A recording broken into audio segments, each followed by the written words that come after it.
Bonjour, les cours de Madame Sidibé, c'est parti. Aujourd'hui... T'as pas mal. Pour démarrer ce nouveau chapitre d'histoire, je vous ai proposé de faire un travail sur le film Rocky IV. Rocky IV, c'est le 4e volet d'une série de films en 6 épisodes. Le premier Rocky a été réalisé par Sylvester Stallone en 1976 et le dernier en 2006. Le film Rocky IV est intéressant parce qu'il traduit l'idéologie de la guerre froide. Il a été réalisé en 1985, toujours par Sylvester Stallone, qui compose également le personnage principal de ce film, comme vous le voyez sur l'affiche.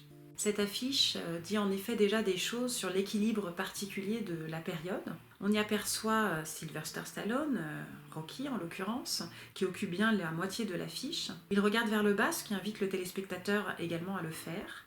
On y aperçoit 2 gants de boxeurs qui se percutent, chacun étant décoré par un drapeau, celui des États-Unis d'un côté contre celui de l'URSS. De la même façon, les différentes scènes de boxe qu'on peut voir dans le film opposent à chaque fois un boxeur soviétique du nom d'Ivan Drago à un boxeur américain, d'abord Apollo Creed, puis Rocky Balboa, qui cherche justement à venger son ami Apollo qui a été tué par le boxeur soviétique. Le film est intéressant pour la vision manichéenne qu'il traduit, repérable dès l'affiche d'ailleurs. Vous observez que le boxeur soviétique n'est pas représenté, ce qui est une façon de forcer le spectateur à s'identifier au boxeur américain.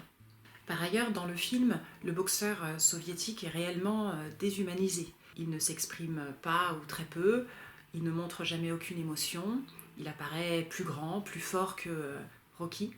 Tout au contraire, Rocky Balboa apparaît comme un être beaucoup plus fragile, beaucoup plus sensible, beaucoup plus humain.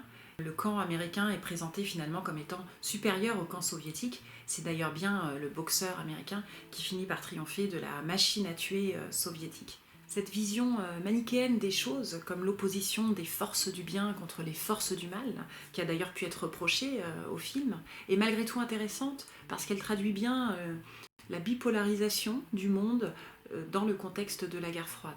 Dans ce nouveau chapitre d'histoire, nous allons effectivement voir que le monde après la Seconde Guerre mondiale est très rapidement marqué par un conflit d'un nouveau genre, où les 2 grands pays vainqueurs de la Seconde Guerre mondiale, à savoir les États-Unis et l'URSS, s'opposent. Je vous rappelle en effet que ces pays sont marqués par une idéologie très différente. On a d'un côté un pays communiste qui est contre la propriété privée et pour la mise en commun des moyens de production. Et puis de l'autre, un pays démocratique, un pays à l'idéologie libérale ou capitaliste qui défend l'idée de propriété privée.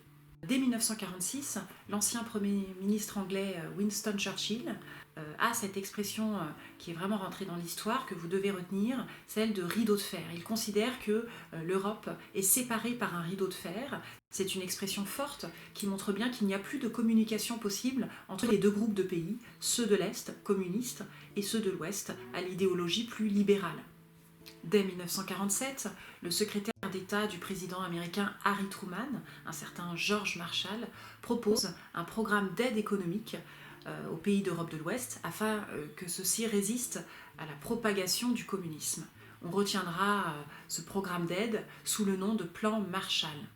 L'URSS riposte dès 1949 par la mise en place du Conseil d'assistance économique mutuelle.